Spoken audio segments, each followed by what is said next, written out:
반갑습니다. 오늘 진행을 맡은 투석이사 고신대보건병원 신장내과 신호식입니다. 예, 하나님의 도우심 중에 그리고 이사장님과 여러 스님들의 도움 덕분에 오늘 미팅을 진행하게 되었습니다. 복막투석 재택관리 시범사업 활성화 온라인 미팅에 또 바쁘신 중에도 참석해 주신 여러 스님들 감사의 말씀드리고, 그리고 오늘 모임을 개최하도록 도와주신 또 임춘수 이사장님과 여러 이사님들, 그리고 오늘 모임에 함께 준비해 주신 김명규 투석이사님, 또 부창수 투석이사님과 투석위원님들, 그리고 사무국 여러 스님들께 감사의 말씀을 드리겠습니다. 오늘 주된 미팅의 목적은 아마 보셨겠지만, 이 시범사업 현황을 잘 이해하고 또 각 병원에서 이게 긍정적인 이 사례와 시범사업 진행의 어려움을 또 함께 공유해서 좀 더 나은 방향으로 향후에는 시범사업에서 정식 수가를 받을 수 있는 그런 사업이 될 수 있기 위해서 오늘 모임을 준비하고 우리 각 병원 선생님들께 도움이 되셨으면 좋겠습니다. 오늘 순서는 이미 안내드린 대로 제가 시범사업 현황 및 결과, 그리고 교육 상담 프로그램에 대해서 말씀을 드리고, 다음으로는 시범사업 우수 사례 공유 발표 두 개가 준비되어 있습니다. 병원 사정상 박수진 선생님께서 먼저 발표해 주시고, 이어서 발표할 최나빈 선생님은 병원 사정으로 인해서 녹화된 강의 영상을 함께 시청하신 후에 질의응답을 진행할 예정이며, 이에 대해서 또 양해를 부탁드리겠습니다. 먼저 제가 자료를 공유하고 발표를 시작하도록 하겠습니다.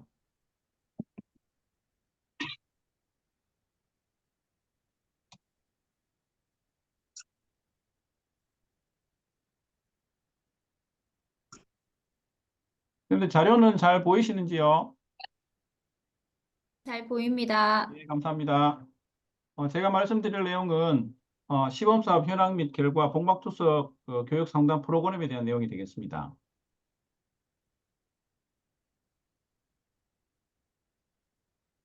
어, 복막투석 환자 재택관리 시범사업 개요에 대해서 간단히 말씀드리면 2019년 12월부터 시작되었습니다. 3년으로 하되 향후 연장이 가능하도록 되어 있었고, 지금 병원권 입상으로 돼서 의료기관에서 등록된 완료된 기관에서 현재 대상으로 하고 있습니다. 대상 환자는 만성통밥병 5기, 그다음 사업의 동의하는 환자를 대상으로 하고 있고, 현재 총 93개 기관이 참여 중에 있습니다. 시범 사업 기간이 2025년 12월 31일까지 현재가 연기가 돼서 현재 2023년 금액으로 수가가 변경돼서 현재 진행 중에 있습니다. 시범 사업의 개념도를 보시게 되면 복막투석 재택관리 서비스는 교육 상담료 1, 2 그리고 환자 관리료 세 가지로 구성되어 있습니다. 복막투석을 받고 있는 환자 이외에 투석 시작 전 환자에서도 투석 유형 확장을 위한 교육 상담을 교육 상담료 1에 포함해서 2회까지 시행 가능하도록 되어 있습니다.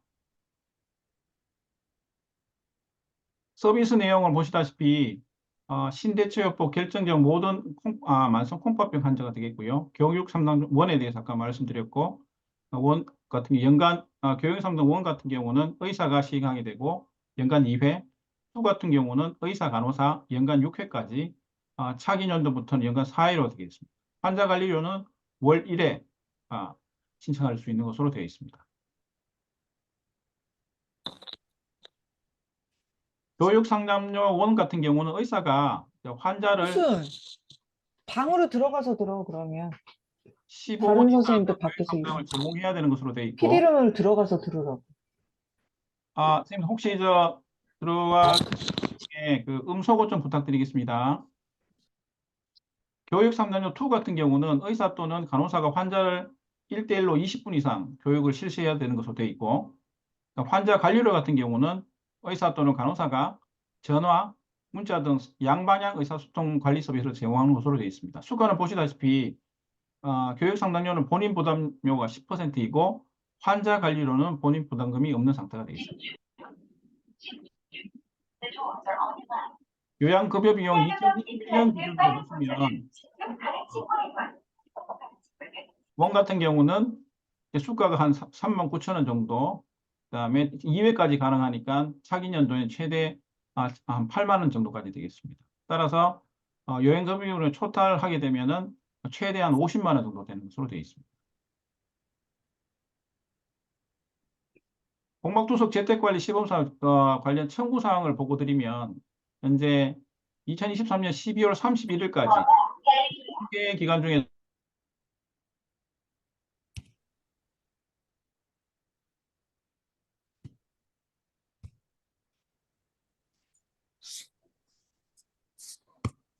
교수님 목소리가 안 들립니다. 죄송합니다. 2023년 12월 31일까지 현재 요양 급여를 현재 산정을 했었고 93개 기관 중에 77개 기관 82% 정도가 청구되고 있습니다. 현재 기관당 한 1,800원 정도 제출하고 있고 그 중에서도 현재 가장 많은 부분들은 환자 관리료 한 70%가 되겠습니다.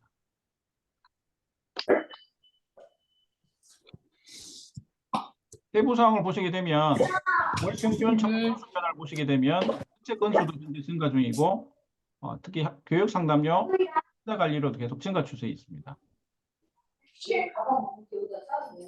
공동 의사결정 SDM 같은 경우도 아주 민감하긴 하지만 그래도 해마다 지금 고지적되게 왜 무슨 애를 쓰냐고. 야, 그거 내일 도진이 유치원에 좀 갖다 줘. 뭔데 이게? 저거 내 어린이날. 잠시만요. 이게 소리들이 계속 들리셔서. 그다음에 재택관리 시행 전후 임상 효과를 보시게 되면 1인당 연간 복막염 횟수라든지 그다음에 도관관리 감염 횟수가 감소했고 대사성 산증이라든지 고칼륨 혈증 발생 빈도가 감소한 좋은 효과를 보여주었습니다. 박스터라서 피치오네. 다음으로는 재택관리 시범사업에 대한 등록 여부와 응급실 2.5번 방문 네 번. 이송 관련된 내용이 되겠습니다. 1인당 연간 응급실 방문을 분석했을 때 보시게 되면 등록금 같은 경우는 한 0.89에 미등록금 같은 경우는 1.5에 가까이 돼서 응급실 방문 횟수가 더 적었고 또한 등록군에서 2.1회, 그다음 미등록군의 3.47회로 등록군이 미등록군보다 1인간 영당 입원 횟수가 적은 좋은 결과를 보여주었습니다. 혹시 교수님 회진 언제 하신대요? 학회 홈페이지 그래? 회원권에서 보시게 되면 복막 투석 환자 재택관리 시범사업 메뉴를 클릭하고 들어오시면 여러 가지 교육자들이 올라와 있습니다. 별도의 로그인은 필요 없는 상태고 또한 각 기관에서 실제 재택관리 서비스를 진행하는 데 여러 가지 어려운 점들이 있어서 학회에서는 시범사업 간편 가이드를 또 제작을 하였습니다.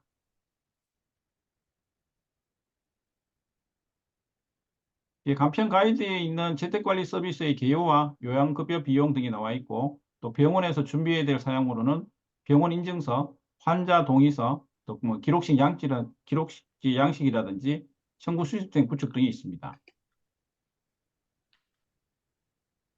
말씀드린 내용은 간략히 정리한 내용이 되겠습니다. 병원에서 정리할 내용을 보시게 되면 준비할 사항은 인증서, 동의서 양식, 기록지 양식, 청구를 위한 시스템 구축이 필요한 것으로 되어 있습니다.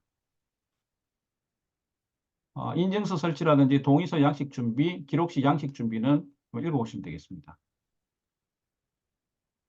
복막투소 환자 재택관리서 청구 따라하기를 보시게 되면 동의서를 확인하고 작성하고 교육 시행하고 오도 처치, 기록지 작성, 또 심평원 정상 입력을 하는 것으로 되어 있고 아마 여러 선생님들이 병원에서 다 하시는 것으로 알고 있습니다. 동의서 확인 작성, 그다음에 교육 시행이 되겠고요. 교육 시행 같은 경우는 여러 가지 사이트를 이용해서 또 할 수 있게 되겠습니다. 오더 처치 발행, 기록지 작성이 되겠습니다. 심평원 전산 입력. 아마 오늘 발표해 주실 두 선생님께서 심평원 전산 입력이나 이런 부분에 대해서도 편리한 부분이나 또 힘든 부분에 대해서도 말씀해 주실 걸로 생각이 됩니다. 교육 3학년 원 표준 교육 자료로는 지금 이렇게 만성 콩팥병, 말기 콩팥병 이해라든지 복막 투석 관리 전반에 대해서 여러 가지 동영상들이 올라와 있고 업데이트된 내용도 있습니다. 교육 3학년 2에 대한 표준 교육 자료도 여러 가지 동영상들이 올라와 있습니다. 환자 관리로 점검 사항으로서도 뭐 부종이라든지 투석 관련 관리, 그다음 투석의 출구 관리, 일상생활 관리 등에 대한 내용들이 있습니다.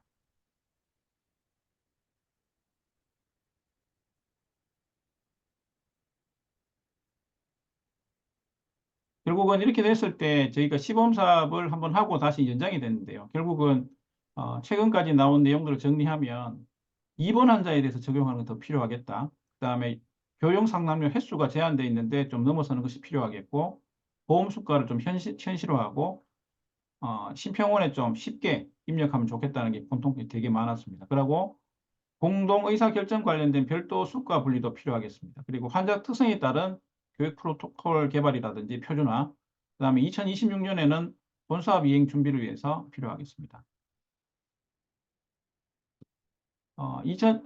KHB 2033이라 해서 2023년 그 KSN에서 발표된 내용이 되어 있습니다. 학회에서 계속 준비하고 있고, 주된 내용 중에 하나가 특히 재택치료, 특히 복막투석 환자의 비율을 신장이식과 합쳐서 한 33%까지 올리자라고 되어 있습니다. 첫 시범 사업에 대해서 그 심층 연구를 진행하였었고, 논문으로 최근에 발표가 됐었고, 결과들은 우리가 알고 있는 내용과 동일합니다. 실제로 STM을 사용했을 경우에 환자가 투석을 선택하거나 이런 데서 도움이 됐었고, 최근에 STM을 가지고 실제로 PD 환자에서 예후의 효과를 보시게 되면 입원 수를 줄인다든지 일부 효과가 있어서 이 논문도 현재 진행 중이 되겠습니다.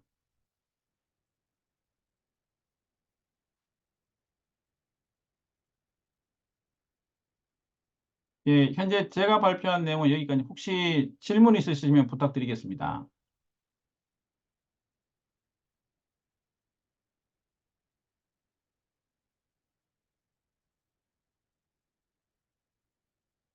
제가 발표한 내용보다는 뒤에 발표하실 두 선생님들 내용이 실제로 하는 내용들이 아마 질문이 많으실 것 같습니다. 그러면 이어서 첫 번째로 고려대 안암병원의 박수진 선생님께서 그 시범사업 우수 사례 첫 번째 발표를 진행해 주시겠습니다. 선생님 자료 공유하시고 발표해 주시면 되겠습니다. 네, 소개 감사드립니다. 네, 안녕하세요. 저는 오늘 고대 안암병원 박수진 간호사고요. 오늘 복막투석 재택관리 시범사업 사례를 발표하게 되었습니다. 발표에 앞서서 고대 안암병원 신장내과를 먼저 소개해드려 보겠습니다. 이제 외래 모습이고 이렇게 진료실을 지나서 보이는 분 왼편에 복막투석실 겸 신장내과 교육실이 있습니다. 문을 열고 들어온 모습이고요. 구석에 침상이 있고 반대편에서 바라본 모습과 4번과 같고요. 왼편에 자동문이 있어서 뭐 배드나 스트레처카로 오시는 경우에는 이 자동문을 이용해서 이제 출입이 가능합니다. 그래서 여기 테이블에서 환자분들께 교육 상담을 진행을 하고 있고 뭐 모니터나 교육 자료들을 활용해서 환자분들께 안내를 드리고 있습니다. 저희 병원 PD, 널스, 간호사의 업무인데요. 저는 일단 말기신부전 그리고 혈액투석 환자 교육을 담당하고 있고 그 외에는 이제 PT 관련 업무들입니다. 그중에 복막투석 환자 재택관리 시범 사업도 큰 부분을 차지를 하고 있습니다. 고대 안압병원 현황은 다음과 같은데요. 일단 복막투석 관련 의료진으로 신장내과 전문의 선생님 7분 그리고 PD 너스 1명이 있고요. 복막투석 환자분들이 사실 요즘 조금 줄어서 지금 현재 47명입니다. 그중에 혈액투석을 병행하거나 거부하시는 분들 몇 분이 빠져서 실제로 재택관리를 받으시는 분은 사실 1명입니다. 또 교육상담원은 담당 교수님이 보통 진료실에서 하시는 경우가 많고, 그리고 투석위원 선택을 위한 교육은 펠로우 선생님들이 진행을 하고 계십니다. 교육상담 투와 환자 관리는 본원에서는 제가 모두 진행을 하고 있습니다. 최근 3년간의 통계인데 월 평균 PD 환자가 줄어듦에 따라서 상담 투와 환자 관리 수가 저희 병원 일단 8%씩 좀 매년 약간 감소하고 있는 추세이고요. 그리고 상담원의 경우에는 이게 전반적으로는 아까 케이스가 늘어나고 있는 자료를 보았는데 저희 병원에서는 초반에서는 좀 많이 실시를 했지만 언젠가부터 시간 제약이 좀 많은 것 같아서 좀 많이 줄어들고 있는 추세입니다. 약간 안타까운 부분은 21년도와 22년도 때 SDM으로 각각 18건, 3건씩 교육이 진행이 됐었는데 그중에 최종적으로 PD를 선택하신 분들은 이제 1명이고 이제 그 외에 이 교육을 받지 않고 PD를 선택하는 분들은 더 많기는 하지만 이 부분이 조금 아쉬운 부분이었습니다. 저희 병원에서 재택관리 시범 사업을 운영하는 방식입니다. 그래서 교육상담원은 진료일에 교수님이 진료하신 뒤에 진료실에서 이제 처방이 들어가고 있고요. 이제 공유의사 결정의 경우에는 담당 교수님께서 교육을 결정하시면 제가 이제 환자분과 펠로우 선생님 중간에서 일정을 조율해서 예약일을 잡습니다. 그 예약일에 환자분이 내원하셔서 교육을 실시하면 진행하신 펠로우 선생님께서 교육 처방을 내리고 있습니다. 나머지 2개는 이제 제가 입력을 하기 때문에 간호사 처방 코드 발행 화면을 한번 보도록 하겠습니다. 환자 관리를 진행한 후에는 수가를 넣기 위해서 시범 사업 부분을 복막투석으로 선택을 하고 해당 환자 우클릭을 해서 재진 예약을 하면 이렇게 신장내과 재편이 리스트에 무료 접수 대상 환자들이 뜹니다. 그래서 이런 식으로 환자를 선택해서 수가 발행창에서 해당 코드를 입력하고 저장을 누르면 상담 비용 리스트에 또 환자 명단이 뜨게 됩니다. 또 교육을 실시하고 교육 예문 중에 제가 실제 교육한 내용을 선택해서 저장을 하는 식으로 이제 진행이 되고 있고, 이외 신평원 사이트 사진 캡처본을 올리지는 않았는데, 이 신평원 사이트에도 교육 내용을 입력을 하고 있고요.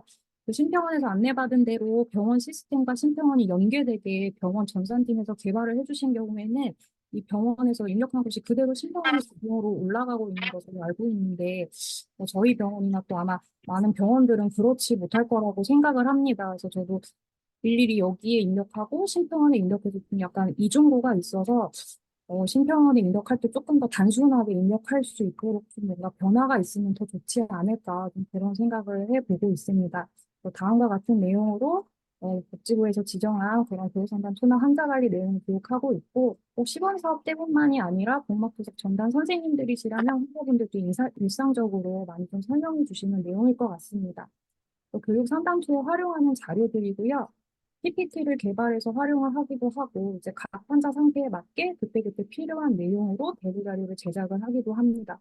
본원에서 제작한 복막투석 책자나 투석회사 등에서 제공받은 자료들 활용을 하고 있습니다. 환자 관리는 비대면 통화 상담을 하다 보니까 이제 전화로 환자 상태 파악이 좀 애매하다거나 아니면 전화는 좀 꺼려 하시고 문자 등을 선호하시는 경우에는 이런 좀 설문조사 링크를 활용하고 있습니다. 병원 프로그램을 통해서 환자에게 문자를 보내고 설문에 접속해서 이상 증상이 있는 경우에는 이렇게 사진을 좀 첨부할 수 있게끔 하였습니다. 그래서 환자분들이 사진을 전송해 주시는 경우에 좀 그 상황에 따라 뭐 옵저베이션을 하거나 아니면 지시를 뭐 전화로 지시를 해드리거나 뭐 내원을 또 이렇게 말씀드리기도 합니다. 지금부터는 실제적으로 저희 병원 좀 환자 관리 사례 몇 가지를 좀 공유해 보려고 하는데요. NIPD 박스터 쉐어소스 하시는 환자분이셨고 당뇨가 있었고 이제 혼자 거주하셨는데 혼자서 복막투석을 너무 잘 관리하고 계셔서 근처에 보호자분이 사시기는 하지만 이런 복막투석 치료에는 보호자분이 전혀 터치하지 않는 환자분이었는데요. 어느 날 월요일에 출근했더니 환자분이 갑자기 도관이 분리가 됐다고 응급실에 내원한 상태셨습니다. 그래서 환자분을 만났더니 어댑터 밑으로 정말 도관이 이렇게밖에 남아있지를 않았고요. 새 티셋과 비교를 했을 때 이제 잘린 것이 아니라 정말 강한 힘으로 분리가 된 그런 모양이었습니다. 환자분이 도저히 분리된 이유는 모르겠다고 하셨고 그 앞에 캡처본을 보시면 주말 동안 투석을 하지 않은 것으로 생각이 됐는데요. 분명히 하셨다고 좀 뭐 이런 말씀들을 하셨습니다. 제가 환자 상태가 얼로트 확인을 하는데 조금 이상해서 응급실에 환자 상태 다 인계를 하고 그 후에도 이제 면밀히 계속해서 이제 환자 관리를 하면서 혹시 변화가 없는지 이제 확인을 했던 분인데요. 이제 결과적으로는 2, 3일 동안의 기억이 없었던 분이고 그동안의 투석이나 뭐 모든 투약과 인슐린 투약을 전혀 안 했던 상태였습니다. 그 후에도 응급실 내원과 심장내과 외래 내원까지 좀 반복을 하셨는데 내원하실 때마다 아무 이상이 없어서 그냥 계속해서 좀 귀가 조치가 되어버렸습니다. 그래서 이분의 어떤 혹시라도 이상 증상이 재발한다면 그것을 좀 중증으로 진행을 막을 수 있는 게 일단 저밖에 없다고 판단이 되어서 이제 긴밀하게 환자 관리 전화 상담을 굉장히 많이 했고 쉐어 소스도 이제 출근하자마자 매일 확인하면서 했었는데 이제 10일 뒤에 또다시 의식 소실 이벤트가 있었고요. 투석한 것도 이제 올라와 있지 않고 보호자분이 환자분을 찾아갔더니 이제 아무런 반응도 없는 그런 상태였습니다. 그 전까지는 랩에 큰 이상이 없었는데 뭐 고함모니아 혈증이나 크레아틴이 그전보다 조금 올라서 이제 드디어 브레인 MRI도 입원해서 해보고 혈액투석도 좀 4회 추가로 시행을 했는데요. 이런 원인에 대해서 결국 찾지는 못했고 당시에 담당 교수님께서 혹시 혈당 관련 쇼크가 왔던 것이 아닌가 생각을 하셔서 혈당 관리 노력할 수 있도록 비대면 상담 지속하면서 혈당 관리 계속 말씀을 많이 드렸습니다. 그래서 1년여에 걸쳐서 이제 최근에 6.2까지 많이 떨어지셨고 사실 이전에 10위까지도 확 올랐던 분이었기 때문에 이런 좀 지속적인 어떤 교육을 통해서 자주 통화를 하면서 좀 이런 이론이 있지 않았나 하는 생각이 듭니다. 그 후로도 그 이후에는 이제 또 의식 소실이나 이런 이벤트는 없으셨습니다. 다음 케이스를 좀 설명을 드리면요. 손투석을 유지하시는 남자 환자분이시고, 제가 이번 교육할 때마다 대면 교육을 할 때마다 이해도가 굉장히 높았다고 생각이 된 분으로 이제 집에서 스스로 관리를 잘 할 거라고 생각을 했던 분이었는데, 하루는 이제 흉통이 있다고 이제 전화로 흉통을 호소하셨습니다. 그래서 부정맥이 있던 분이라서 곧바로 근처 의아를 가도록 설명을 드렸는데, 나중에 다시 전화를 드려도 그냥 계속 집에서 버티고 계셔서 다시 강력하게 말씀을 드렸고요. 이제 방문하신 병원에서 신장 관련 검사를 했을 때 아무 이상이 없다고 하셨습니다. 그랬는데 거기 그 병원의 의료진에서 저희 병원 봉합투수실로 전화가 왔는데요. 응급실에서 봉합투수에 교환을 해보았더니 이제 뿌옇고 불투명하다는 말씀을 하셨습니다. 제가 환자분을 바꿔달라고 해서 환자분한테 면담을 하니 무려 2일 전부터 계속 불투명하게 나왔다. 그럼 제가 오늘도 통화를 여러 번 했고 그동안에도 전화를 저한테 주실 기회가 있었는데 왜 이제야 이렇게 의료진을 통해서 제가 듣게 되었을까요? 말씀을 하셨더니 이제 애매해서 지켜봤다는 좀 그런 말씀을 하시면서 심각성을 전혀 모르셨습니다. 이미 교육을 다 받았던 내용임에도 불구하고 이런 일이 발생을 했고요. 일단 해당 병원, 환자분이 계시는 병원에서는 복막투석 치료가 안 되는 병원이라서 이제 결국 저희 병원 응급실을 통해서 입원을 하셨고 저희 병원 응급실 기록에서는 흉통이 아니라 복통으로 기록돼서 환자분이 혹시 또 심장 이상도 전혀 발견이 안 돼서 혹시 복통을 좀 흉통으로 착각한 것이 아닌가 좀 약간 이런 의심도 됐고요. 입원해서 이제 안티 치료 하시는 동안 복막투석실을 불러서 복막염의 증상과 또 증상 발생 시 곧바로 불투명한 백배 가지고 응급실에 오시는 등 대처 방법과 예방과 관리 등을 이제 굉장히 매시하게 교육을 하고 환자분이 이제 퇴원을 했습니다. 그 다음부터는 다시 이제 비대면 상담을 지속을 하게 됐는데 환자분이 퇴원하고 며칠이 지나서 또 전화로 저에게 말씀을 해주셨습니다. 투석의 2리터 중에 100밖에 배액이 되지 않았고 티뷰린이 길게 있어서 주사기를 도관에 직접 연결해서 이제 빼내려다가 안 했다고 이제 약간 자랑스럽게 말씀을 하셨는데 절대 이제 진행을 하면 안 되는 방법이다라고 이제 강조를 했습니다. 아무튼 그 최소 100, 1900 정도 배수돼 있었을 그 상태로 투석에 500씩 4회 워싱을 해봤더니 토탈 2000이 배액이 잘 돼서 회복이 됐다고 판단하고 그냥 투석의 전량을 배수에 다 주입하고 이후로 며칠 투석 잘하고 있다라는 그런 말씀을 이제 저에게 해주셨습니다. 그래서 그렇다면 계획되지 않은 그 1900의 투석액은 어떻게 생각하시느냐 제가 질문을 했고 그리고 애초에 혹시 주입을 2리터를 안 한 게 아닌지 혹시 좀 많이 로스시킨 것은 아닌지 말씀을 드렸는데 이제 확실히 주입했다고 굉장히 강하게 이제 말씀을 하셨습니다. 그래서 어쨌든 어떠한 상황이었든 이것들이 다 옳은 대처 방법이 아니기 때문에 제가 그동안 환자 대면에서 느꼈던 이해도가 높은 환자분일지라도 의료진 지시를 반드시 잘 이해하는 것은 아니구나, 이건 좀 다른 문제구나라는 것을 실감을 해서 이제 좀 주기적으로 환자 상담 이미 하고 있는 그런 내용들이지만 좀 더 이제 주의 깊게 하고 있고요.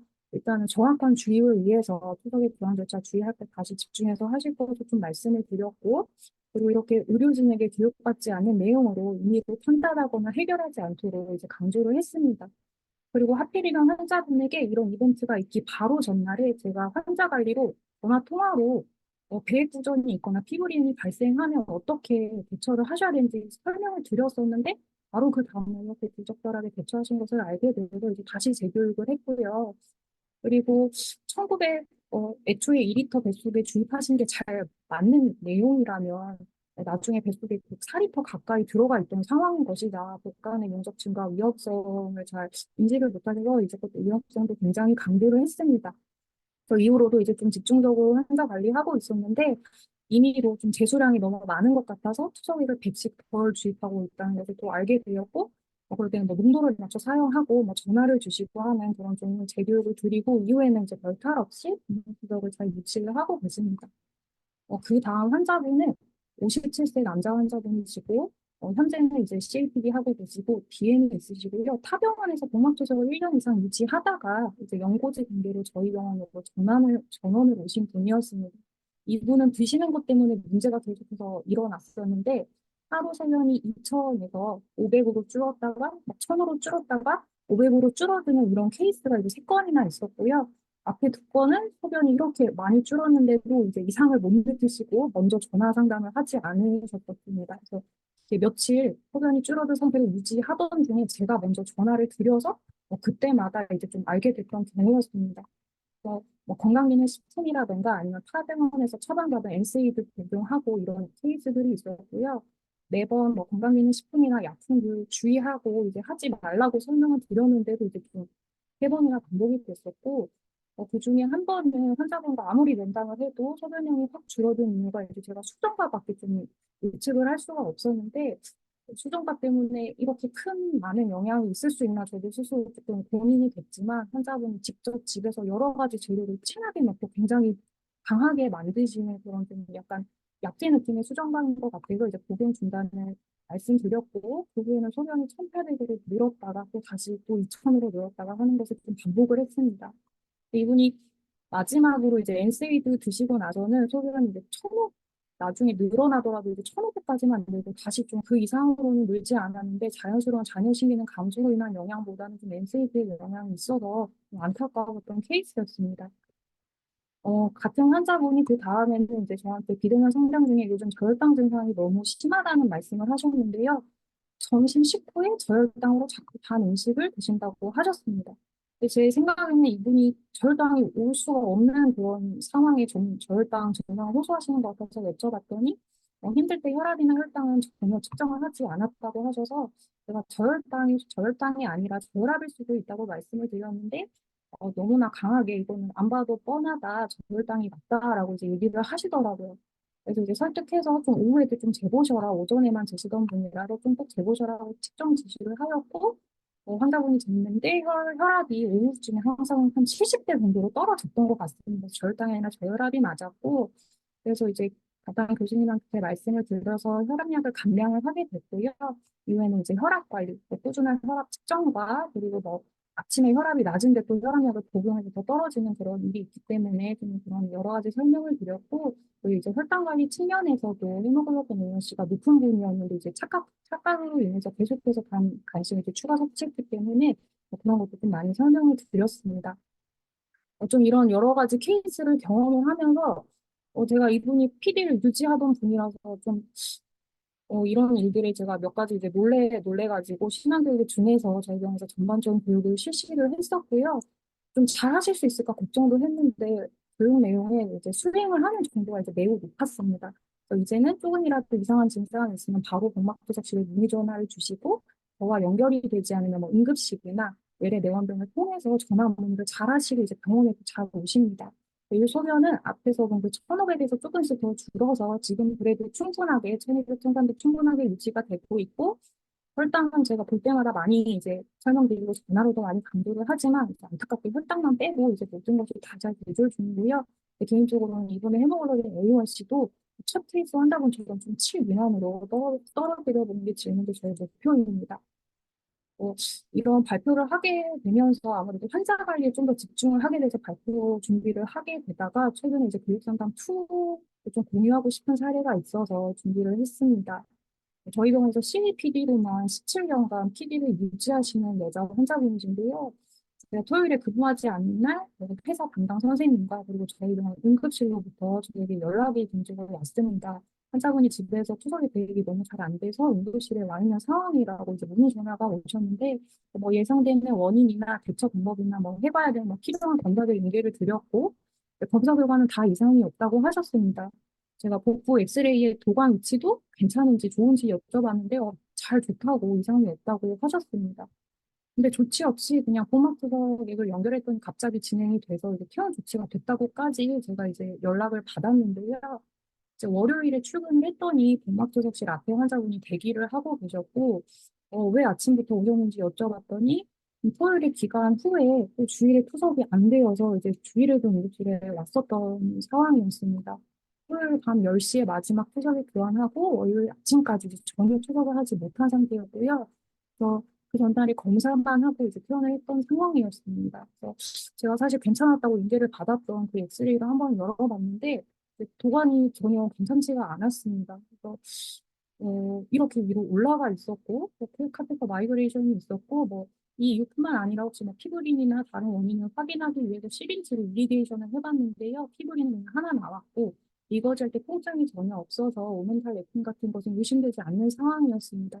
그래서 그냥 환자분을 레프트 라테랄로 눕히고 투석액을 연결했던 데는 금방 1,800이 배입이 잘 됐습니다. 또 환자분이 담담해 보이셨는데 갑자기 이제 해결이 되고 나니까 이제는 투석을 못 받고 죽는 건 줄 알았다고 이제 우셨습니다. 그래서 제가 환자분 면담을 해보니 그동안 10년간 정말 아무 이상 없이 PD를 잘 앉아서만 잘 하시던 분이라서 집에서 이렇게 배에 불가가 있었을 때 보통 우리가 시도해 볼 수 있는 그런 방법들을 시도해 보지 않고 이렇게 막 누워서 옆으로 막 이렇게 굴러보거나 하는 그런 시도들을 하지 않으셨더라고요. 그리고 이분이 사실 16년간 잘 하셨는데 최근에 이 이벤트가 발생하기 좀 전에 이제 복막염과 추구염 각각 한 번씩이 있었는데 그 당시에 되게 제가 예방법도 항상 좀 설명드리고 그리고 관리 방법도 설명했었는데 이행도가 굉장히 매우 낮고 나는 그동안 거의 20년 가까이 문제없이 복막 투석을 잘 해왔다는 좀 자부심 때문인지 조금 교육을 잘 이제 다 듣지 않으시는 좀 그런 경향이 있었습니다. 제가 그래서 이번 케이스로 느낀 것은 장기간 특이사항이 없이 PD 유지한 경우는 너무 좋은데 오히려 어떤 문제가 발생했을 때 해결 능력이 많이 떨어질 수 있고 지시 이행도도 매우 낮을 수 있겠다라는 것을 느꼈고요. 그래서 해당 환자분의 경우에 환자 관리는 이제 적극적으로 그래도 응하셨는데 사실 그동안 교육 상담 2는 좀 거부를 많이 하셨습니다. 내가 이제 다 알고 있는 내용이고 나는 문제가 없다라는 생각 때문이셨던 것 같은데 이 일을 기회 이번 사건을 통해서 이제 전반적으로 이제 교육 상담 2 많은 이제 교육을 드렸고 이제 환자분들 좀 더 귀 기울여 들으시고 예방하는 것이 중요하구나. 라고 느끼셔서 이제 좀 말씀드린 것들을 좀 잘 따라주시는 것 같습니다. 그 외에도 이제 선생님들도 많이 경험하실 여러 가지 이제 사례들이 있을 텐데, 뭐 출구 이상이라든지, 이게 염증이 맞는지, 뭐 내원이 필요한지 옵저베이션 해도 되는지 좀 그런 문의하는 그런 이런 사진 전송도 받고요. 타병원 약을 먹어도 되는지, 타병원 피나는 시술 전에 하면 될지, 며칠 중단해야 되지, 이런 것도 막 이제 통해서 물어보시기도 하고, 대행 양상 이상할 때 뭐 대처 방법이나 뭐 계획 부전시, 전화 지시로만 이제 해결이 되는 경우도 있고 이제 안 되면 내원시켜서 이제 해결을 보기도 하고요. 수분 과다 증상이 있거나 혈압이 너무 낮거나 높을 때 어떻게 대처해야 되는지 그냥 여러 가지 사례들을 이제 전달을 받으면서 이제 환자분들은 혼자 관리를 하게 됩니다. 그래서 제가 이번 시범 사업에 관한 개인적 의견을 좀 정리를 해보는데요.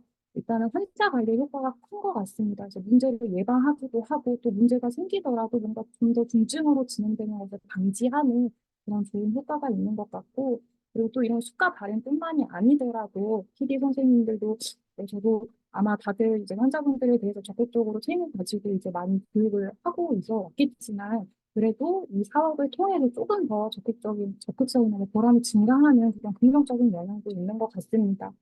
그리고 이 부분은 좀 아쉬운 부분인데요. 좀 교육 상담원은 좀 저희 병원에서는 굉장히 좀 진행이 저도 어렵다고 느껴지는 게 일단 교수님들이나 펠로 선생님이나 너무 시간적인 여유가 부족한 것 같습니다. 그래서 외래보다는 그나마 입원 중에 좀 더 실시할 수 있는 좀 그런 여건이 있는 것 같아서 입원 중 실시도 인정이 됐으면 하는 바람이 있고 뭐 혹시 꼭 1대1이 아니라 좀 집단으로도 좀 인정이 됐으면 하는 그런 생각도 있습니다. 그리고 이 부분은 제 진짜 지극히 개인적인 의견인데 혹시 외래 중에 교수님 이제 SDM 교육을 하자고 하셔도 펠로우 선생님과 이제 예약을 잡은 날 환자분이 교육을 듣기까지 막 투석 얘기가 나오는데 이제 신선행정하셔서 갑자기 교육일에 나타나지 않는다거나 그래서 막 갑자기 안 오시다가 응급실에 와서 뭐 투석을 응급을 하신다거나 이런 경우들도 좀 있는 것 같고요. 그래서 저희도 요즘 SDM 처방이 거의 없고 혹시라도 이제 투석 유형 좀 설명이 필요하면 그냥 제가 무상으로 교육을 이제 그때 좀 해드리는 경우가 이제 왕왕 생기고 있어서 그렇다면 그냥 혹시나 차라리 SDM 교육자 범위가 좀 간호사로 확대가 되면 어떨까 이 어느 정도 하고 있는 업무라는 생각이 들어서 여기 한번 적어봤습니다. 그리고 환자 관리의 경우에는 뭐월 1회만 일정돼도 좋겠다는 또 의견이 있고 그리고 PD만 유지하시는 게 아니라 혈액투석을 병행하시는 환자분들의 경우에 일주일에 한 번씩 꼭 혈액투석실에 가시긴 하지만 결국 이 환자분의 PD 상황 상태를 관리해 줄 수 있는 건 이제 PD 의료진밖에 없는 것 같다고 이제 많이 느낍니다. 혈액투석 좀 병행하면서 PD를 하시는 분일지라도 좀 PD 시범사업 진행이 가능하도록 하면 어떨까 하는 좀 그런 의견이 있습니다. 네, 들어주셔서 감사합니다. 혹시 예, 질문 감사합니다. 있으신 네. 선생님께서 잘 발표해 주셨는 것 같습니다. 특히 보면 이미 판단한 환자나 이런 부분에 대해서도 잘 정리해 주셨고, 그 교육 상담원, 예, 그 STM 교육자 범위 확대라든지 이런 부분에도 좋은 의견 주신 것 같습니다. 혹시 질문이나 코멘트 있으시면 부탁드리겠습니다.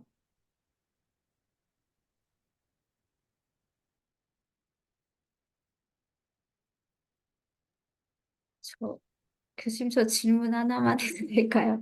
예, 예, 말씀하십시오. 네, 누군지 부장님. 저 궁금한 게 그 SDM 보통 진행한 연구 중간 보고서 같은 거 보면 SDM 진행하면 PD를 선택하는 비율이 조금 기간의 차이가 있긴 하지만 30에서 40% 정도가 되는데 아까 고대 안암 같은 경우 12분 하셨는데 한 분이면 사실 비율이 되게 낮아서 혹시 자료를 어떤 걸 혹시 활용하시는지 그게 조금 궁금합니다, 선생님.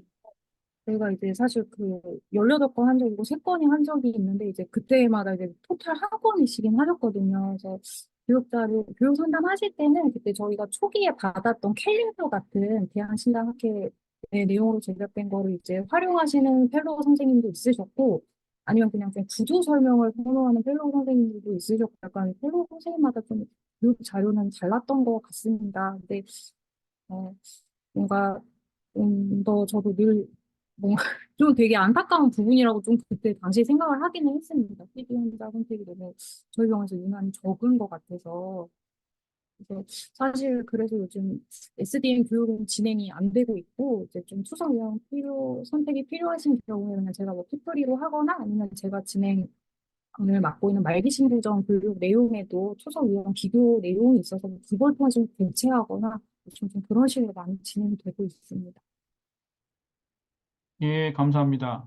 아마도 많은 같이 고민하는 내용들 같습니다. 환자들 외래에서 일단 시간을 교육상담원 같은 경우는 의사로 한정돼 있어서 시간을 투자하기가 또 쉽지도 않고 그 짧은 시간에 설득하기도 쉽지 않고 대부분 환자분들 요즘 또 유튜브를 많이 보고 계시고 주위 사람들이 알고 있는 분들이 그 혈액투소 환자들에 대한 정보들을 많이 가지고 오셔서 일단 어떻게든 그 복막투소 환자의 전체 분포를 좀 늘려서 아니 복막병이 좀 흔하게 한다는 인식들을 가져야지만 아마 향후에도 좀 많이 좀 선택할 수 있지 않을까 개인적인 생각이 듭니다. 예, 좀 이따 한번 또 질의응답 시간 좀 이어서 하기로 하고 오늘은 두 번째로 인제대 부산백병원 최나빈 선생님 우리 준비된 그 동영상 강의 사무국에서 좀 틀어주셨으면 좋겠습니다.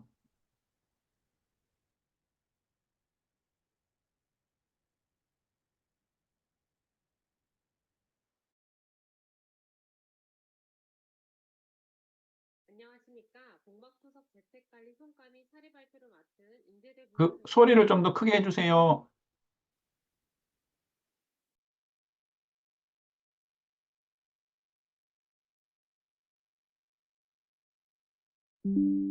최나빈이라고 합니다. 반갑습니다. 발표 순서입니다. 부산 백병원의 재택관리 현황을 발표 시작으로 시범사업 후 만족도 조사 결과와 복막투석 환자의 변화를 발표드리도록 하고, 이어서 재택사업 관련 본원 자체 프로그램에 대해 설명을 드리고, 재택사업 활용 포인트와 사례 발표 순으로 발표하도록 하겠습니다. 재택 시범사업은 저희 병원은 2019년 12월 첫 모집할 때부터 시작해서 지금까지 이어오고 있고, 재택 대상자는 최근에 퇴록 환자를 한번 정리 후에 총 111명 유지 중입니다. 저희 병원은 복막투석 환자를 전체 재택 대상자로 사업을 진행하고 있습니다. 그중 교육상담원은 교수님 진료 때 교육을 하고 피해 선생님께서 나머지 교육을 추가로 하게 돼서 평균 교육 시간은 1시간 이내로 잡고 있고요. 교육 자료는 유튜브 영상 자료나 본원 교육 자료를 활용해서 시행하고 있습니다. 교육상담 2는 복막투석 환자를 대상으로 복막투석 간호사가 시행을 하고 있고요. 8가지 교육 테마를 만들어서 교육이 필요한 대상자를 선정하여 교육하고 있습니다. 월 평균 20건 정도 시행을 하고 있습니다. 다음으로 환자 관리로 부분은 복막 간호사가 환자를 전화 및 문자로 재택 관리한 내용을 보고서 작성하고 있고, 전체 환자 대상자 111명 중 매달 40에서 50건 정도 꾸준하게 스파 발생하고 있습니다.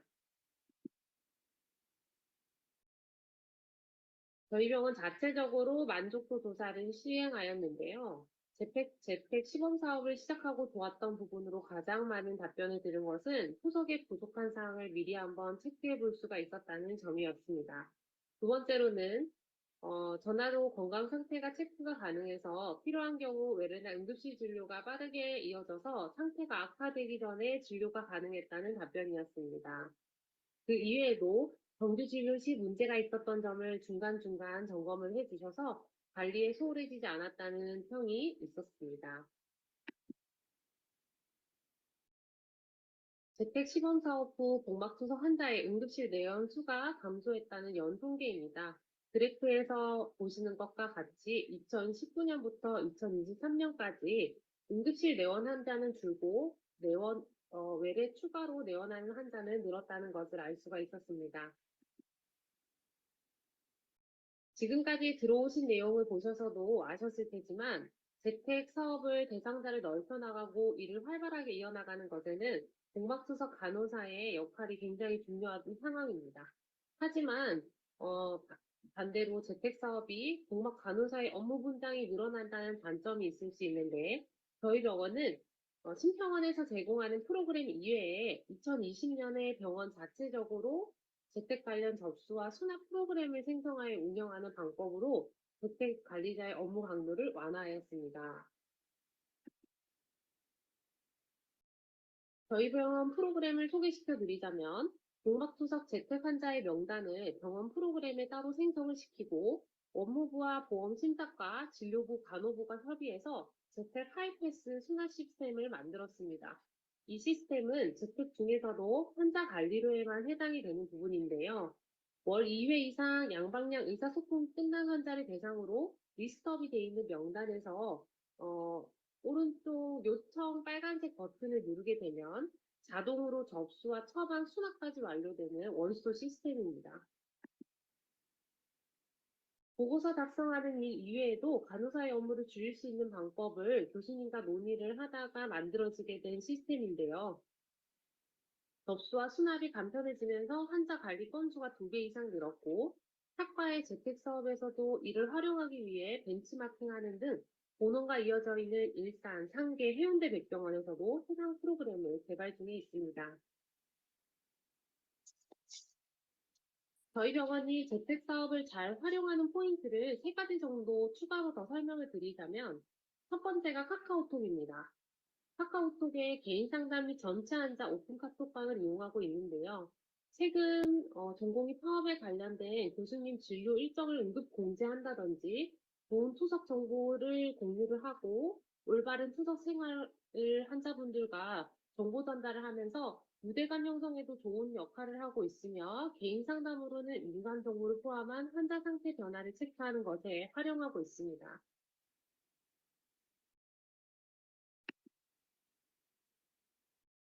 두 번째는 복막투석 환자용 게시판 활용입니다. 병원 관련 소식지를 전하기도 하고요. 재택에서 교육상담 2에 관한 8가지 테마 교육을 자료를 게시판에 공유를 해서 교육이 필요한 환자 이외에도 교육자를 보고 환자가 역으로 요청하는 경우도 발생하게 돼서 게시판이 재택사업 홍보 효과로도 이어지고 있는 것 같습니다. 교육 항목으로는 식이관리로 인, 칼륨, 단백질 교육을 실시할 수가 있고 부종관리나 수분관리 교육, 계획 양상이나 출구 부위 관리, 복막염 관리, 관찰 및 기록에 관한 교육으로 이루어져 있습니다. 부산 백병원에서는 비슷한 연령층이나 성별, 투석 시작 연도별로 그룹을 형성해서 환자분들끼리 병원에 오실 때 같이 날짜를 맞춰 오신다든지 정보를 공유하게끔 연결고리 역할을 해왔었는데요. 재택사업에서 전문적인 교육을 받아서 긍정적인 효과를 본 환자분이 다른 환자분들과 이야기를 나누면서 좋았다는 등의 평가로 이어지게 되고 나도 다음에 한 번은 교육 신청을 해서 들어봐야겠다라는 등의 홍보 효과로 이어지는 것 같습니다. 이렇듯 한 사업을 확장해 나가는 것에는 시스템 구축도 중요하고 좋은 프로그램을 만들어 놓았으면 환자분들께 홍보하는 것도 중요하다는 생각이 듭니다. 그리고 마지막으로 환자 관리 사례 발표를 하도록 하겠습니다. 환자 관리에는 3가지 방법이 있을 수 있는데요. 첫 번째는 쉐어소스를 통한 환자 관리입니다. 쉐어소스는 박스터 회사에서 제공하는 클라우드 기반의 환자 관리 플랫폼입니다. 쉐어소스를 재택에 적용을 하게 된다면 쉐어소스 화면에서 전날 기기투석 문제 알람을 체크를 하고 원인을 파악하기 위해 환자분과 통화를 시행하게 됩니다.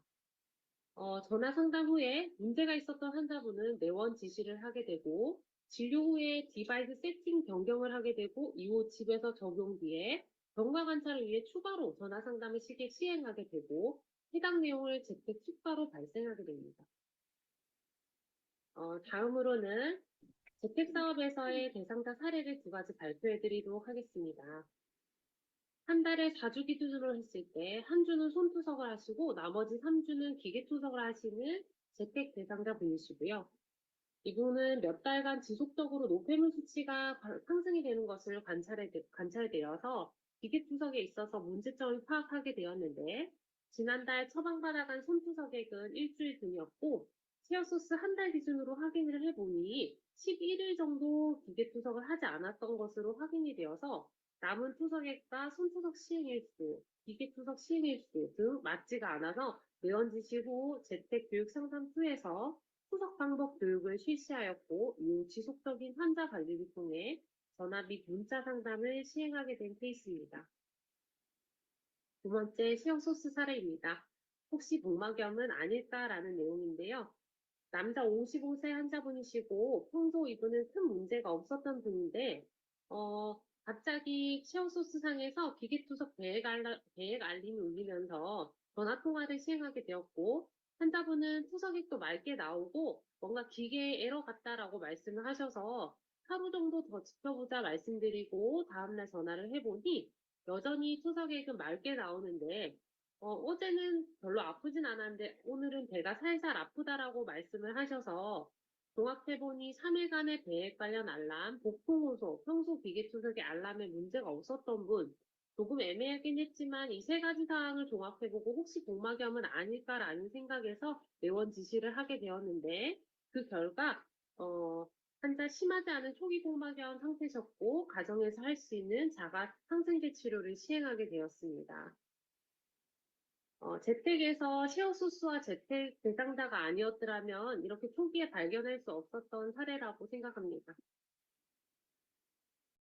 이처럼 쉐어소스는 재택 사업에 있어서 환자와 의료진을 연결해주는 브릿지 역할을 하게 됩니다. 쉐어소스를 통한 환자 관리 후 보고서 작성 시 자동 복막 투석 모뎀의 장착 유에 체크를 하게 되면 실제 관리 횟수는 양방향 2회 이상이 아닌 1회만 충족이 되면 재택 수가를 책정할 수가 있습니다. 다음으로 전화 및 문자 상담에 대한 사례입니다. 정규 진료 시에 문제가 있었던 환자분을 재택 관리 항목으로 설정하게 되고 전화 및 문자를 이용해 재택 환자 관리를 시행하게 되고 해당 내용을 보고서 작성 후 재택 수가로 발생할 수가 있습니다. 전화 환자 관리 사례로 여자 68세 윤미땡님, 혈압이 높아서 전화 상담을 시행하게 되었는데요. 내원 지시를 하게 되었고 혈압약 변경을 하고 외래에서 부종 조절 교육을 하게 되고 귀가를 합니다. 다음날 혈압이 좀 떨어지셨는지 경과 관찰 위해서 전화를 드렸는데 어제랑 평소와 다른 말투로 말씀이 어눌한 증상이 있어서 즉시 응급실 내원을 지시하게 되었고 그 결과 환자는 RCH 초기 진단받아서 입퇴원 후 지금은 환자분 외래 잘 다니고 계시는 사례입니다. 이 환자분 같은 경우에도 재택 사례가 아니었더라면 빨리 발견할 수가 없었던 사례라서 굉장히 재택에 좋은 사례로 꼽히게 됩니다. 두 번째는 전화 상담 사례로 51세 여자 이현땡님, 전화통화 시행 시 감기가 심하고 식은땀이 나는 증상이 있다 하셔가지고 당일 외래 지시를 하게 되었고 내원 당시 체온 측정을 해보니 38도 이상의 고열과 피검사상의 CRP가 42, 체스트 CT상의 유모니아 진단해서 입원 치료 시행하게 된 케이스이고요. 이 환자분은 스스로는 감기 증상으로 판단을 하고 집에서 좀 쉬면 될 것 같다라고 생각을 하셨다고 하시더라고요. 재택으로 주기적인 전화 상담이 아니었더라면 빠른 내원이 불가했던 케이스였던 것 같습니다. 마지막 사례로 보통 전화를 하게 되면 식사는 하셨는지, 날씨 이야기나 혈압은 얼마신지, 부종은 없으신지 언제든 연락 주세요 등 5, 6가지 정도의 이 똑같은 멘트를 하게 됩니다. 재택을 시작을 하고 나서부터 복막투석 환자 중에 혼자 사시는 독거노인 어르신들께서 전화가 와줘서 너무 감사하다는 말씀을 자주 하시는데 실제로 지속적인 전화 상담으로 우울증 피로약을 드시던 분이 호전이 되었다는 케이스가 있었습니다. 이렇듯이 재택을 통한 전화 상담은 정서적 지지가 필요한 환자분에게 전담 상담자 역할을 하기도 하게 됩니다. 이제 강의를 마무리하면서 평소에 재택 시범 사업이 많이 발전되고 있지만 추가적으로 필요해 보이는 것을 생각해서 정리해 보았는데요. 첫 번째가 재택 자료 시스템의 업그레이드입니다. 선택 항목이 아직도 부족해서 체크해야 되는 항목이 없을 때 클릭을 꺼려하게 되는 경우가 많습니다. 선택 항목을 추가를 하거나 기타 체크란을 만들어 주셔서 추가로 기재할 수 있는 항목이 많았으면 좋겠고요. 매번 비슷한 말을 적을 때가 많은데 약속 차팅 같은 기능을 추가해보면 어떨까라는 생각을 들었습니다. 그리고 이 환자의 기본 정보값이 똑같은 경우가 있는데 그런 항목들을 조사를 하셔가지고 이전 값이 마이그레이션 되면 작성 시간 단축 및 업무 효율 극대화 등의 기대 효과가 있을 수 있겠습니다. 두 번째로는 재택 사업을 방문간호 사업으로 확대하면 좋을 것 같다는 생각을 했습니다. 내변 장애로 이동이 불가한 환자분이나 거동이 불편하신 어르신들의 가정 방문으로 재택 사업이 좀 더 체계적이고 전문적으로 발전될 수 있을 거라고 판단이 됩니다. 세 번째로는 병원에서의 지원입니다. 오늘 발표에서 말씀드린 저희 병원의 재택 수납 시스템 이외에도 더 좋은 재택 관련 시스템이 뭐가 있을지 각 병원별로 서로 고민해보면 좋을 것 같고요. 복막투석 간호사의 업무용 핸드폰이 없으신 병원에서는 재택 사업에서는 핸드폰이 필수라고 생각을 하고 지원을 해주면 참 좋을 것 같다는 생각을 했고, 또 마지막으로 간호사의 업무 특성상 재택을 아무리 열심히 더 해봐도 성과가 드러나는 직업이 아니기 때문에 각각 교수님들께서 잘한다고 업무 격려를 해주시거나 재택이 늘어남에 따라 인력 지원도 좀 추가로 해주시면 좋겠다는 생각을 했습니다. 감사합니다. 늦은 시간임에도 불구하고 강의를 경청해 주셔서 정말 감사합니다. 해당 밑에 아래에 제 메일 주소를 적어놨는데요. 나중에 질문 받는 시간에 추가로 질문을 받도록 하고 추가로 제 메일로 궁금하신 점이 있으시면 문의 주시면 답변 드리도록 하겠습니다. 감사합니다. 감사합니다. 최나빈 선생님께서 제안 사항부터 시작해 제출 시스템이라든지 그다음에 병원의 지원에 대해서 잘 지원해 주셨고 예, 뭐 그런 것 같습니다. 그 뭐 작은 내용이지만 큰 내용 우리 PD 간호사 선생님들 업무용 핸드폰이라든지 격려 부분들 아주 중요한 부분을 콕콕 찍어서 말씀해 주셨고 아까 그 신청하는 시스템 같은 경우도 보니까 예, 하이패스로 하면은 훨씬 업무도를 상당히 줄일 수 있을 것 같습니다. 예, 그 부분에 대해서 잘 또 발표해 주신 것 같습니다. 혹시 질문이나 코멘트 부탁드리겠습니다.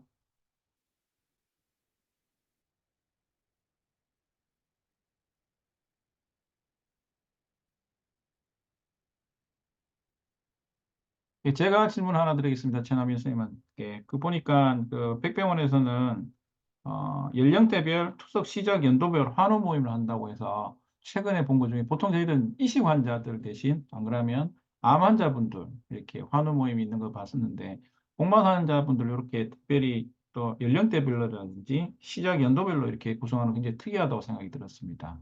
그 시작하고 나서 아마 중요한 부분들을 말씀해 주셨는데 실제로 같은 연령대가 묻고 있까 이럴 경우에 환자 케어나 이런 부분 도움이 될 것 같은데 간단히 한 말씀 부탁드리겠습니다. 어, 일단 네, 환자분들끼리 유대감 형성이 굉장히 중요한 부분이 있다라는 것을 실제로 환자분들끼리 이게 소그룹을 형성을 해서 많은 이야기를 나누다 보니 저도 느끼는 바가 많은데요. 이게 제가 해드릴 수 없는 정서적 지지들이 환자분들 본인 스스로 이제 비슷한 상황에 처해 계신 분들이 이제 이야기를 나눔으로써 어, 어, 힘든 부분들을 이제 서로 격려해 나가는 부분이 굉장히 크고요. 그리고 무엇보다 이제 진료를 보게 되면 피 검사를 하고 진료 대기 시간이 굉장히 긴데 그게 이제 보통은 한 달에 한 번 병원을 오시기 때문에 어, 매번 병원을 와야 되는 것에 대해서 지루함을 느끼게 됩니다. 그리고 이걸 언제까지 해야 될까라는 환자분들이 이제 그런 분들이 네, 참 힘든 부분으로 작용을 하게 되는데 그런 거에 있어서 외래 오실 때 같이 오실 수 있다는 부분이 가장 큰 장점으로 꼽히게 되고요. 저도 항상 이제 초반에 신환이 생기게 되면 어떻게 뭐 조금 이런 모임이 있는데 조심스럽게 말씀을 드리면 처음에 하지 않는다고 말씀을 하지만 결국에는 이제 소그룹을 형성을 해드리면 굉장히 만족도가 높기 때문에 꼭 그런 거를 제가 유도를 하는 편이고 추천을 하는 편입니다. 감사합니다. 예, 감사합니다. 또 하나 보니까 아까 그 재택 자료 제출 시스템 업그레이드에 대해서 좋은 의견 주셨는 것 같습니다. 아마 그 약속 차팅 마스터 관리도 아마 이게 어느 정도 만들어 놓으면은 굉장히 또 수월할 것 같고 맞습니다. 선택 항목, 저희 그 피해자님도 말씀하기 선택 항목이 애매할 때 그런 부분에 대해서도 아마 의견을 많이 받아서 공통적으로 할 수 있는 선택 항목들을 많이 클릭을 해놓거나 그다음에 많이 또 필요한 선택 항목이 있을 것 같습니다. 그런 부분을 해놓으면 뭐 도움이 많이 될 것 같습니다. 기본적으로 그 선택할 항목들을 뭐 예라든지 아니오로 기본을 해놓고 들어가게 되면은 훨씬 시간을 줄일 수 있지 않을까 아마 좋은 의견을 주셨는 걸로 생각됩니다. 혹시 질문이나 코멘트 부탁드리겠습니다. 혹시 투석 이사님들, 또 투석 위원님들, 또 이영기 이사님, 박선희 이사님 들어오셨는데 코멘트 부탁드리겠습니다.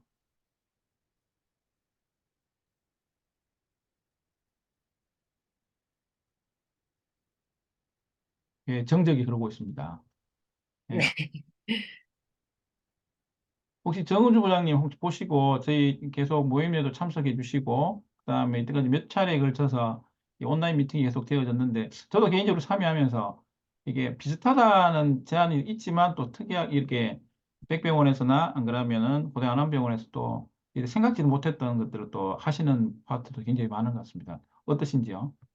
저는 오늘 되게 많이 공부해서 메모를 많이 해뒀는데, 그 부산 백병원 같이 이렇게 하이패스 시스템을 구축하는 게 되게 의사 선생님, 간호사 선생님, 그리고 그 외에 병원 스태프들이 되게 도움을 많이 줘야 사실 가능한 부분이잖아요. 이런 부분에 대해서 다른 병원이 가장 힘들어하는 부분이 사실 그 부분인데, 이런 시스템을 구축했다는 게 얼마나 선생님들이 관심을 가지시는지 이제 이런 것들이 보여줬고, 빨리 시범 사업이 본 사업으로 가게 되면 이렇게 전산 시스템 입력하는 이런 번거로움이 조금 가실 수 있을 텐데 하는 생각이 들어서 선생님도 힘드시겠지만 끝까지 최선을 다해서 더 열심히 해야 저희가 더 본 사업으로 갈 수 있겠다는 그런 말씀을 드리고 싶습니다.